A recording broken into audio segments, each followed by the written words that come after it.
Hello YouTube. It is December 11th. Just starting to spit a little bit of snow over here in eastern Washington. This is a follow-up video to the Mazama Open Range Schwab tire. After posting the last video I had, a lot of people have been commenting on it. One of the comments that I kind of found was interesting was that they are very similar to the Falcon Wild Peak tire, which I agree. Tread patterns look very similar, and I guess that the engineer that engineered them also is an engineer for Falcon. So let's do a follow-up. I'm going to switch you guys around so you can look at the truck and the tires. Okay, here's the tires, the Mazamas, all-terrain, open range. All right, Mazama. And where's the snow peak? We'll find it. There's the snow peak.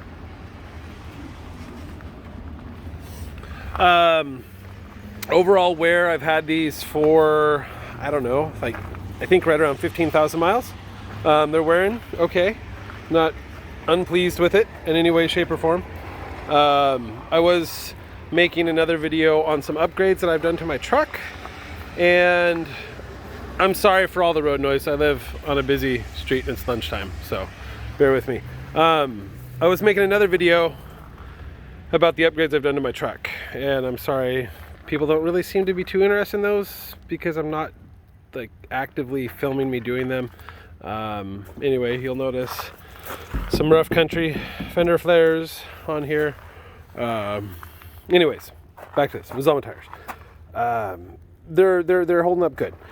I did notice something. I'll get to that in a few minutes after I talk about the tires and my experiences with them this year. We towed our camper about close to 1,000 miles round trip this summer to go visit an elderly relative. So it was good that we were able to go do that. It was summertime over here where I live. It gets 90 to 100 plus every day in the summer, which can be hard on a tire when you're towing. Towing was fine. I didn't have any adverse effects with them. You know, my truck's a half ton. My camper doesn't weigh a whole heck of a lot. It's not like some of the 1 tons that you would see, you know, 9,000 pound pickup, give or take, with a 20,000 pound trailer on the back, or 10,000 pound trailer. Nothing like that. So I didn't notice any movement in the tires as far as the sidewall giving. They towed fine. I was happy with it. They didn't wear out. They didn't, you know, nothing bad happened. Now, what I did notice is looking on these tires, these tread blocks, right? They've got the sipes in here, and these sipes grab snow. So down in between the tread blocks, right here, those are called stone ejectors. They're supposed to eject stones out of your tires. They work great, obviously. Anyway, so these siping in the tire is supposed to allow the tread blocks to separate a little bit when they compress underneath the weight of the vehicle, and for them to grab snow, or, you know, give the tire a little bit more traction. For the snow peak rating, those are supposed to pack full of snow, and snow on snow gives you better traction than rubber on snow. So as I'm looking at these, and I'm like, well, yeah, look at these sipes, they're cool, and I'm explaining it, and then I'm like, well, one of these things is not like the other. Why is this tread block, which is the exact same shape as this tread block, missing its siping right here? Well, that's really strange. So I start looking and looking. I'm like, whoa, weird. There's another one missing its siping. So I think, well, that's some strange shit. So I go up here to this front tire. You know, we got, like I said, the sipes, awesome stone ejectors. Siping, bam, right? That's the same tread block from the back tire, but it's got its siping. This one, siping. Life's good, right? Siped. Siped. What's there? I got a tread block with no sipe.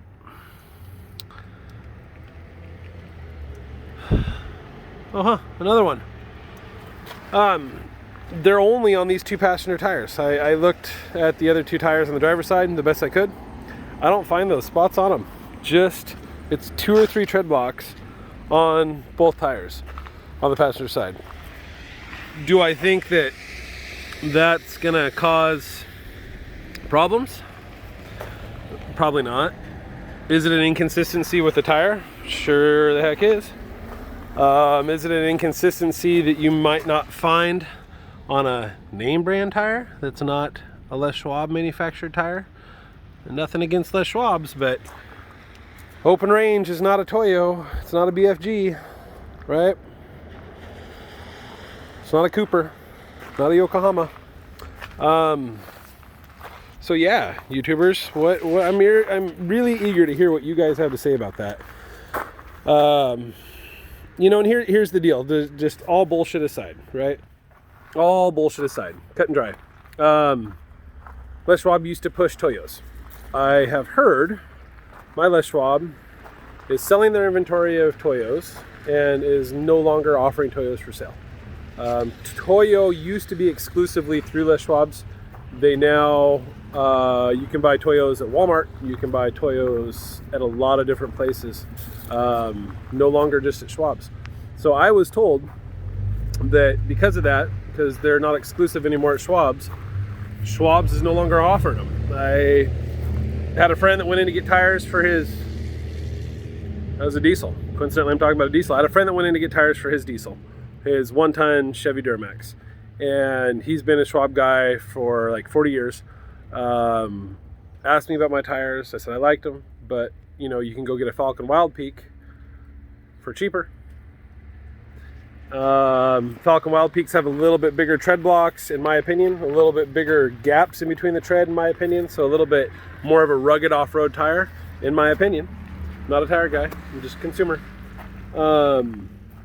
Anyway, so he went in and he said, well, I would like to look at the Toyo AT3s. They said, we don't have them and we can't get them. He said, what do you mean you can't get them? And the guy said, well, correction, we can get them. I said, but we're not going to honor the warranty on them. He said, well, why wouldn't you honor the warranty? You guys sell Toyos. And the guy pulled them aside and said, look, we are selling our inventory, but we are going to exclusive Les Schwab tires from this point forward.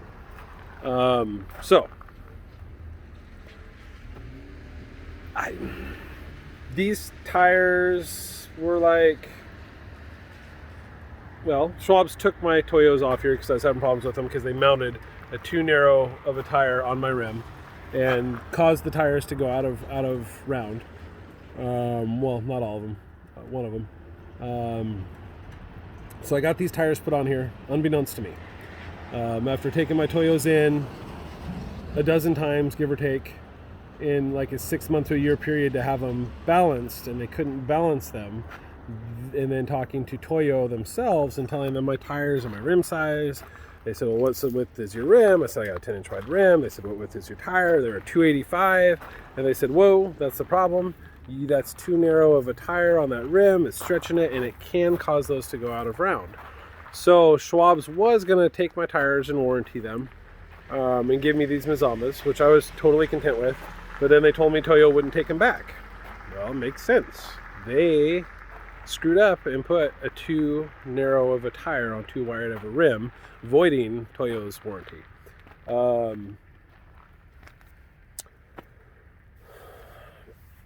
don't know, y'all. Like I said, would I pay $1,800 to $2,200 for a set of 295 60 R20 Mazamas?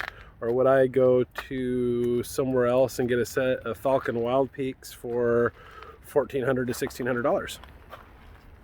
I understand Schwab's provides service, but how much do you need to pay for that service? I don't know. That's up to you. These tires have been good to me, though. I haven't gotten stuck anywhere. We haven't really wanted any off-roading. It is starting to snow. We are going to take a 2-hour drive this weekend to go get a Christmas tree up into the northern panhandle of Idaho. Should be snow-packed, icy roads the whole way. I have drove in snow and ice with these tires. They're not a bad tire. They're not God's gift of tires. They're not great, right? They're an all-terrain. They do okay at a lot of things. They're a decent tire. Would I ever go out and spend the money that Schwab charges for these tires again? No. I didn't pay for these ones, like I've told you in the past, but I would never spend that money. If I wear these tires out, I'm leaning towards a set of KO2s, BFGs, or the Falcon Wild Peaks. Period. The end. Yeah, you know, guys, so that's it. So I've got half dozen tread blocks on 2 tires that are missing the siping on one part of the tread block. Not going to cause the world to spin out of rotation. It's not going to cause me to wreck my truck on the snow and the ice. Is it a defect? Yes, it is. Am I going to go back to Schwab's to have them give me 2 new tires for it? No. Will I buy these again? Didn't buy these to begin with, but if I had, no, I still would not ever buy these again.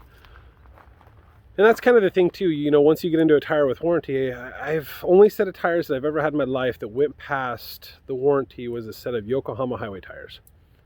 And they were a good tire. They did exactly what they were supposed to do. They wore wonderfully on the highway. Now, I've never had an all-terrain or a mud train. Mud trains don't have warranty, but I've never had an all-terrain outlast its warranty. So, with that said, you buy these from Les Schwab, you got a 55,000, 60 mile, 1,000 mile warranty, whatever it may be. You wear them out in 40,000 miles, you're going to get a discount on your next set of tires because you wore them out early. And I'll be damned if you're going to want to go buy, you know, spend that money, throw that money away to go buy another set of tires somewhere else, unless you're just really unhappy with them. So be aware where you get your tires, what they are, and what that store has to offer you. Because if you don't like these and you want to try out a set of Toyos or a set of Falcons or a set of Coopers or a set of Yokohamas or Bridgestones, Firestones, whatever it may be, you're screwed. You're stuck with that damn tire at Schwab's. So anyway, y'all, thank you for watching this video. Like and subscribe at the bottom. If you have any comments, let me know. Check that out. Check that out. That was cool. Anyway, check it out. You know, you have any comments, tell me about it.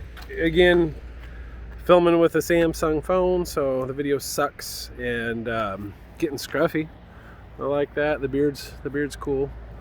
Potentially have something exciting coming up. Sorry about the finger there. We'll see what happens. We'll see what's in the mix, but I'll keep you guys posted, and we'll have another video coming up soon.